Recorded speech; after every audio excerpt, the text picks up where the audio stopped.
Hello folks, so today we're going to talk about not one but two books, and the two books are Rich Dad Poor Dad by Robert Kiyosaki and The Psychology of Money by Morgan Housel.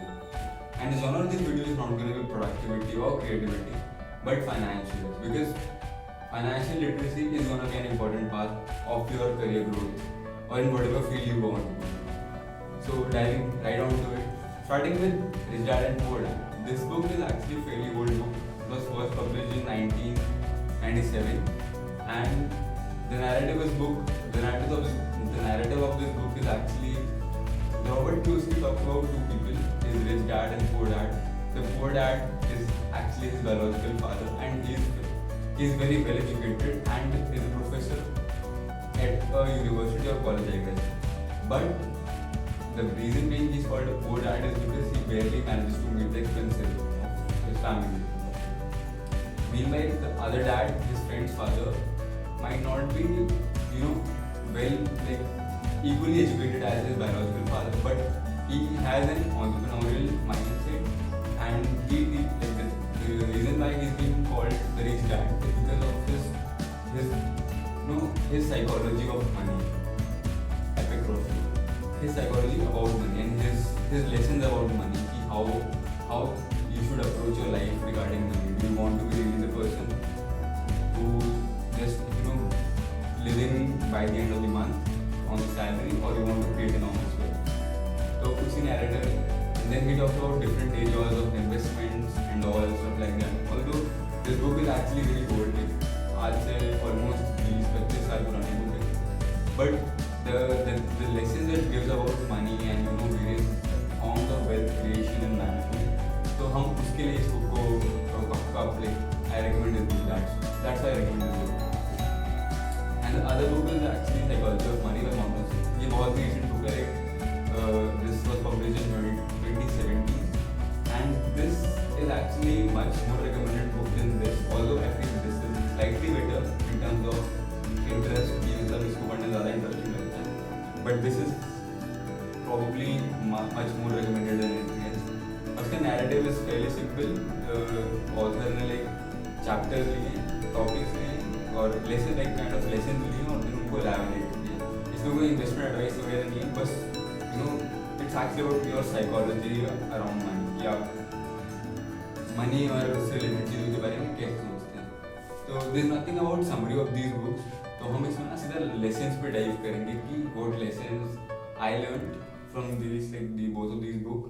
Or the reason being I'm reviewing both of these books together is because I read both of these books together, and I feel that everybody should read both of these books together, because the cumulative lesson you get from these books, that should create value, I guess. But you can always pick any one, and I would suggest read this because this is very recent, and आज के context में it might be very very relevant. And again, do not take any kind of investment advice from these books. Lessons low different topics के बारे में, but not advice, because even though this book is fairly recent or this is fairly old, but the context changes with different countries. Indian context के लिए and the way Indian psychology about money works, तो वो सब काफी अलग चीज़ होती है. तो let's not take advice from these books, कहाँ invest करें और कहाँ ना करें, but rather कि पर्सपेक्टिव क्या होना चाहिए पैसे के बारे में, तो उसकी बात करते हैं. अब हम लेसन्स के बारे में डिस्कस करेंगे. तो the very first lesson they try to teach you is difference between rich and wealthy. तो व्हाट आई अंडरस्टूड इज कि richness is an instantaneous thing. Meanwhile, wealth is like carrying forward that richness over a span of time or over forever. So this is the difference between rich and wealth. अगर आप एक rich बंदे को बोलोगे तो he is instantly rich. कल को उसका कुछ होगा और वो गरीब हो गया तो that won't be rich anymore. But a wealthy person is जिसने अपना पूरा wealth का ना लगा रखा है सही तरीके से, and then उसको proper उसका inputs मिल रहा है, वो अपना कुछ भी कर रहा है तो उसको income source कभी रुकना है. तो let's take an example.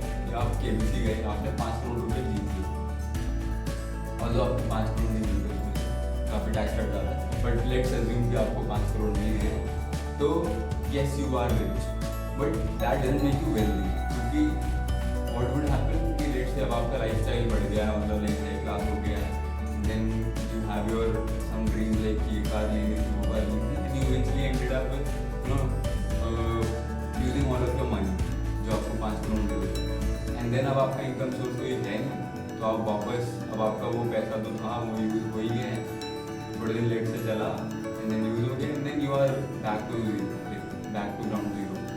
तो यू आर नॉट वेल्दी, तुम उस मोमेंट के लिए रिच थे बट तुम वेल्दी नहीं हो पाए। मीनवाइल अगर तुम 5 करोड़ को वहीं ऐसे इन्वेस्ट कर देते तो तुम्हारे पास एक कॉन्स्टेंट सोर्स ऑफ इनकम हो जाता, like it's money multiplying itself. A wealthy person is the one जिसका पैसा खुद को मल्टीप्लाई कर रहा है। अ wealthy person is the one की जिसने अपना पैसा ऐसे अरेंज किया है कि अब उसके पास एक बैठे बैठे एक फिक्स सोर्स ऑफ इनकम है, मतलब नॉट फिक्स्ड बट एक सोर्स ऑफ इनकम है, तो और जबकि उसका प्रिंसिपल कैपिटल अभी भी रखा हुआ है। तो this is the difference between a rich person and a wealthy person. ये सबसे स्टार्टिंग दोनों बुक्स में यही कही है कि रिच वर्सेस वेल्दी को डिफरेंशिएट कर पाएंगे। अब एक और एग्जांपल लेते हैं, let's say there are two people A and B and A earns more than B. Very Indian context में ए की सैलरी ज़्यादा है बी से, ठीक है, तो हु इज मोर वेल्दी? तो अगर कुछ डेटा नहीं दिया हुआ है तो of course A is more wealthy क्योंकि ज़्यादा पैसे कमा रहा है वो, but this is not the reality. Let's say कि ए की सैलरी जितनी एक्स है और बी की सैलरी वाई है, दोनों में डिफरेंस है, लेट्स से 50,000 का, दोनों में डिफरेंस, दोनों की सैलरी में डिफरेंस, बट ए का लाइफ स्टाइल है थोड़ा बड़ा नेक्स्ट लेवल जैसा है, क्लब्स में ए क्लब्स में जा रहा है, क्लब में तो बीवी जा रहा है, बट ए को लाइक नए नए गैजेट्स पसंद है, हर दूसरे साल हर तीसरे साल अपनी कार बदलता है और हर न्यू गैजेट को लाइक आईफोन उसको सिक्योर लाइक आईफोन उसको चाहिए क्योंकि उसको आईफोन अच्छा लगता है और वो उसको बदलता रहता है, उसको ज़रूरत है कि वो फ़ोन यूज़ भी नहीं करता ज़्यादा।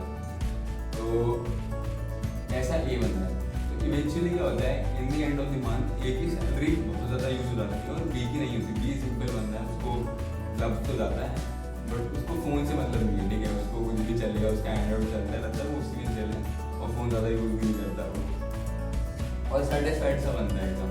तो ओवर बी के एंड मंथ के एंड में बी की सैलरी काफ़ी ज़्यादा बचती है कंपेयर टू ए जिसकी ए की सैलरी 50,000 ज़्यादा बची है।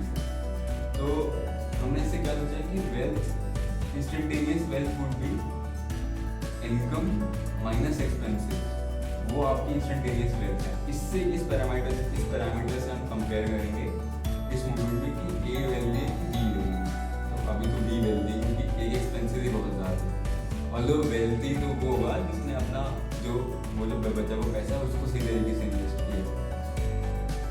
तो दिस इज और वेल्दी पर्सन एक बहुत ही कॉमन टर्म है। Wealthy person is the one जो जिसके पास फ्रीडम है, जिसने अपने पैसे से ना फ्रीडम खरीद लिया, जिसका पैसा उस बंदे के लिए काम कर रहा है। सिर्फ लेट्स से मैं 30 years of age, at 30 years of my age, मैंने इतना ऐसा अपना पैसा बना लिया है, इतना वेल्दी हो गया मैं कि मेरे पास एक पैसिव इनकम सॉर्ट ऑफ है, नॉट पैसिव इनकम या let's call it passive income, जिससे मेरे को 40,000 पर मंथ का डिविडेंड मिल रहा है। तो लेट्स से 30 की एज में मैं कुछ छोड़ के अपनी रेगुलर जॉब को क्विट करके कुछ अपना खुद का करना चाहता हूँ और स्टार्टअप वगैरह करना चाहता हूँ, तो आई विल बी एश्योर्ड कि मेरी ना एक फिक्स सैलरी, मेरी एक 40,000 जो कि मेरे को डिविडेंड से मिल रही है मेरी वेल्थ से, वो हमेशा मेरे पास फिक्स रहेगी। कभी मुझे ऐसा चिंता नहीं होगी मुझे आस पास खाने के लिए पैसा नहीं है, and that kind of thing उस type.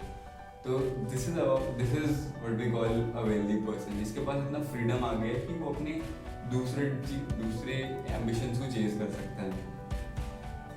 Again, another lesson this book gives us is the difference between reasonable and rational. Okay, तो मेरी अंडरस्टैंडिंग में रैशनल इज कि वेरी मैथमेटिकल, ठीक है, कि अगर मतलब लेट्स रैशनल बहुत मैथमेटिकल एक जो लॉजिकल चीज़ है, बट रीजनेबल इज की और सारे फैक्टर्स को कंसिडर किया हुआ। तो what would be let's say कि मेरी जितनी भी सैलरी है और मैं बहुत फाइनेंशियली कॉन्शियस बनता हूँ और अवेयर हूँ फाइनेंशियली, बट मैं अपनी फैमिली को लेके हर हफ्ते वीकेंड पे बाहर डिनर करने ले जाता हूँ, ठीक है, काफ़ी अच्छे होटल्स वगैरह रेस्टोरेंट वगैरह, ठीक है। तो अब रैशनल बंदा हो तो वो क्या बोलेगा, खाना तो घर पे भी है, खाना तो होटल में भी है, वापस घर पे ही आना है, तो बाहर ही क्यों जाना है, पैसे बचाओ, उसको इन्वेस्ट करो। वो एक रैशनल बंदा होगा कि हाँ ये तो मैथमेटिकल इक्वेशन तो सिंपल है, बाहर जाके पैसा वेस्ट हो रहा है, कट करो। बट रीजनेबल बंदा वो होगा कि मेरे को पता है कि मेरे पेरेंट्स की और मेरी फैमिली की वेलबींग इसी चीज़ में कि मैं उनको बार बार घूमने ले जाऊँ बाहर और एक ना बॉन्ड क्रिएट करूँ, क्योंकि वो मेरे लिए वो जो बॉन्ड होते हैं पेरेंट्स और फैमिली में आपस में, वो ज़्यादा इम्पोर्टेंट है मेरी प्रोडक्टिविटी के लिए कि मैं एक अच्छा मतलब माइंडसेट में रहना चाहता हूँ, तो मेरे को उनको पहले खुश रखना पड़ेगा। वो रीजनेबल आइडिया है। तो अब आप आई गेस अब आपको समझ गया होगा। एक और एग्जांपल लेते हैं। मेरा ये लैपटॉप है जो पीछे, तो इसकी हालत एकदम ख़राब हो गई, ठीक है, बिफोर दिस लॉकडाउन स्टार्टेड। मैं सेकेंड ईयर कॉलेज में था, इसकी हालत बिल्कुल हालत ख़राब इन द सेंस की कॉन्फ़िगरेशन लगी थी, काफ़ी लैग करने लगा था। तो बेस्ट ऑप्शन क्या होता कि मैं नया ही खरीद लेता, नया लैपटॉप ले लेता। But what at that point मेरे पास इतने पैसे थे नहीं, अभी भी नहीं है बस। बट उस टाइम पैसे नहीं थे, और पर पेरेंट्स को फोर्स करके ले सकता था कन्विंस करके। But still what I thought कि why buy a new laptop जब मैं इसको ही अपग्रेड कर सकता हूँ। तो मैंने थोड़ा रिसर्च किया, तो आई फाउंड कि मैंने एक SSD लगाई इसमें और रैम को बढ़ा दिया, and then the performance improve like 10x times. तो वो उसमें रीजनेबल चीज़ आई कि हाँ मैंने सोचा ठीक है नया लैपटॉप बाय करना। ऑफकोर्स रैशनल इसलिए था क्योंकि मैं कॉलेज में इंजीनियरिंग कर रहा हूँ, सॉफ्टवेयर इंजीनियर हूँ, तो मुझे लैपटॉप नया तो हमेशा ही लगेगा ही लगेगा, एक लैपटॉप अच्छा कॉन्फ़िगरेशन वाला लगेगा ही लगेगा। तो रैशनल ये होता है कि हाँ नया ले लो, ये वाला किसी को भी दे दो फैमिली को। बट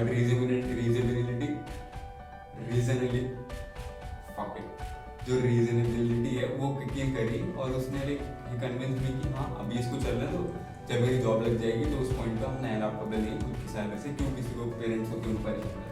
तो दैट काइंड ऑफ थिंग। तो वैसा that's the difference between rational and reasonable. और एक सबसे अच्छी सबसे बेस्ट लाइन जो मैंने पढ़ी आई गेस इसमें थी साइकोलॉजी ऑफ मनी में, no one is as impressed with your possessions as much as you are. तो हमें ऐसा ज़रूर लगता है कि सुपर कूल लग के नए गैजेट्स लेके वो हम लोग बहुत थगलाई बन जाएंगे, कूल बन जाएंगे, बट एक्चुअली ऐसा होता नहीं है। मतलब अगर ऐसा तुम्हारे पास हो रहा है तो please stay away from those kind of people जो इन चीज़ों से इंप्रेस हो रहे हैं। वो सिर्फ तुम्हें बेवकूफ़ बना रहा है तुम्हारे फाइनेंशियल्स की नाइवनेस की वजह से, ठीक है। मतलब अगर जो भी तुम्हारे जो people around you are knowledgeable और थोड़े भी डिसेंट IQ वाले हैं, तो they would never be impressed with your iPhone और your cool swag and all. आपके कपड़े ऑफ कोर्स डिसेंट कपड़े पहनो, but it need not be very expensive और डिसेंट में डिफरेंस होता है। पैसा हमेशा बहुत अच्छी चीज़ नहीं लाता है, आपको एक रीजनेबल चीज़ मिल जाती है कम पैसे में। तो दैट काइंड ऑफ थिंग। तो ये बहुत इंपॉर्टेंट लाइन है, फिर से रिपीट कर रहा हूँ, no one is as impressed with your positions as much as you are. तो वो चीज़ है ये। तो ये दोनों बुक्स जब आपको इस पॉइंट तक कन्विंस कर लेती हैं, तब हम लोग फिर थोड़ा और डेप्थ ऑफ फाइनेंशियल्स में आते हैं कि सेविंग्स वगैरह कैसे करते हैं, क्यों करें, किस तरीके से करें। सेविंग्स के बारे में तो ज़्यादा नॉलेज तो फेसबुक में, इंस्टाग्राम, कोड में, दूसरी बुक में ज़्यादा कुछ दिया नहीं। और मैंने एक बहुत बढ़िया ब्लॉग लिखा है सेविंग्स पे, तो आई वुड रिकमेंड कि आप उसको पढ़ लो। थोड़ा ज़्यादा सेविंग्स के अंदर उसके थोड़ा नंबर के साथ ये हो जाएगा, तो आप 100% कन्विंस रहोगे कि क्यों आपको इन्वेस्ट करना चाहिए। फिर आता है रिस्क कि यार अगर आपको अगेन ये बुक्स के ना जब आप डेप्थ में घुस जाओगे तब मतलब जब ये अज्यूम कर रहे हैं कि आपने ऊपर वाले पॉइंट्स को अब्जॉर्व कर लिया तब फिर डेप्थ में आ गए। क्योंकि अब आपको अगर पैसा को if you want your money to work for you तो आपको रिस्क लेना पड़ेगा, ठीक है। तो अगर रिस्क हर चीज़ में होता है, तो अगर ज़्यादा आउटपुट चाहिए तो रिस्क तो होगा ही होगा। वैसी चीज़ है 80-20 रूल है कि 80% ऑफ योर फाइनल इनकम जो भी आपको बढ़ी हुई इनकम मिलती है that comes from 20% of your investment. बाकी 80% जो इन्वेस्टमेंट होती है वो उतना अच्छा परफॉर्म नहीं करता। तो यही रिस्क वाली चीज़ है। But trust me, in the debate of risk and getting more output हमारे पास ना एक बहुत अच्छा कॉम्पोनेंट होता है टाइम, ठीक है। हम लोग टाइम यूज़ करके लिटरली रिस्क को किल कर सकते हैं। तुम इन्वेस्ट करो और रिस्की इन्वेस्टमेंट करो, बट तुम उसको टाइम दे दो, तब that's when magic starts to happen. अब क्या हुआ, तुम्हारा रिस्क भी चला गया क्योंकि तुमने एक इन्वेस्टमेंट किया, इसका तुम्हें बहुत ही ज़्यादा एक्सपोनेंशियल आउटपुट मिलने वाला है।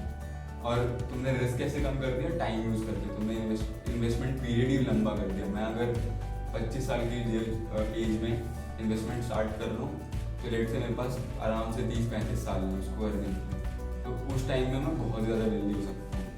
और ऑल्दो इन्वेस्टमेंट करने की कोई एज नहीं होती, अगर आप 50 साल के हो तो भी आप शुरू करो तो आप 60 तक बहुत पैसा कमाओगे। तो वो ब्लॉग जरूर पढ़ना जो मैं अभी इसमें लिंक कर रहा हूँ। और एक सबसे अच्छी चीज़, लाइक बिसाइड फाइनेंशियल लिटरेसी, आपको तो समझ आएगी इन बुक्स को पढ़ने के बाद।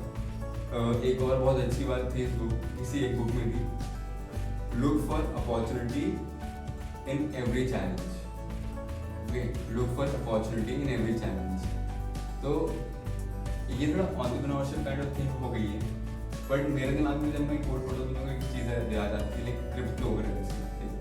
We all know कि how booming the cryptocurrency thing is in our times. तो अब सबके अपने अपने पर्सपेक्टिव है कि इन्वेस्ट करें कि ना करें, but I won't suggest you कि इन्वेस्ट करो या ना करो, but all I can say कि there are going to be people at the end of some time जो रिग्रेट करेंगे। हो सकता है कि वो लोग हों जिन्होंने इन्वेस्ट नहीं किया था, और हो सकता है वो लोग हों जिन्होंने इन्वेस्ट किया था क्रिप्टो करेंसी में। तो ऐसे तो होंगे ही, क्योंकि बहुत स्प्लिट है कि कौन करना चाहिए कि नहीं करना चाहिए। बट ये एक अपॉर्चुनिटी हो सकती है क्योंकि लोगों ने, people have gained millions of dollars investing in crypto currency out of nowhere, literally nowhere. इतने सारे मिलियनेयर्स बने क्रिप्टो करेंसी के लिए। तो this could be an opportunity जहाँ पे हम लोग वो ऐसी चीज़ें होती रहती हैं। क्रिप्टो तो एक चीज़ है, ऐसी चीज़ें आती रहेंगी, तो always keep your eyes and years open कि चीज़ों का पता चलता रहे और आपको अपने राइट टाइम पे हैमर मारना है, like when the iron is hot. Okay, so this was my take on the 2 books. I would, again, this is a series of must-read books, so you've got to read these books to be financially aware of your proceedings. So goodbye, folks.